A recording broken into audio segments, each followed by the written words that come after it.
ഇന്ന് നമ്മൾ ഉണ്ടാക്കുന്ന ഒരു വാനില ആൻഡ് ആൽമണ്ട് കേക്കാണ്.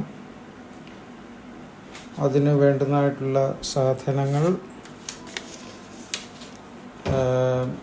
2.25 cup ordinary flower, 1.5 cup sugar, 2 tablespoon baking powder and half a teaspoon baking soda, salt, a little bit salt, a cup of milk,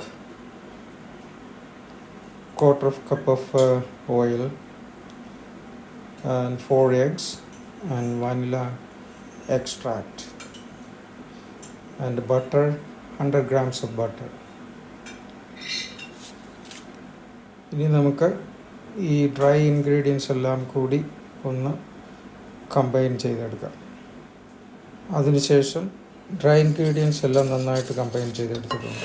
അതിൻ്റെ sugar and butter together.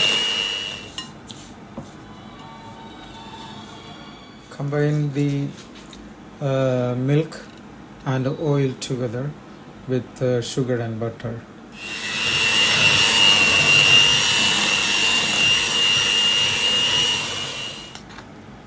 Then add the flour little by little. Beat the egg and vanilla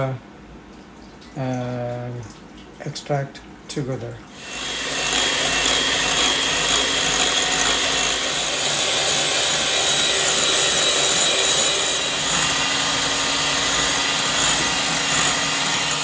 egg നല്ല ഫ്ലഫിയായി വന്നിട്ടുണ്ട്.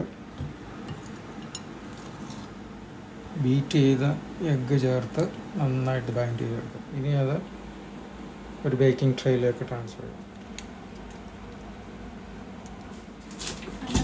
ബാറ്ററിൻ്റെ മുകളിലേക്ക് crush ചെയ്ത അല്പം nuts ചേർത്ത് നമുക്ക് bake ചെയ്യാം. Bake it for 40 minutes. നമ്മൾ ബേക്ക് ചെയ്ത കേക്ക് ഓവനിൽ നിന്ന് പുറത്തെടുത്ത് വെച്ചിട്ടുണ്ട്. അത് ആറിയതിന് ശേഷം എടുത്ത് ഉപയോഗിക്കാവുന്നതാണ്, കഴിക്കാവുന്ന നല്ല സോഫ്റ്റ്, നല്ല സ്പഞ്ചി കേക്കാണ്. എല്ലാവരും ട്രൈ ചെയ്ത് നോക്കുക. Thank you.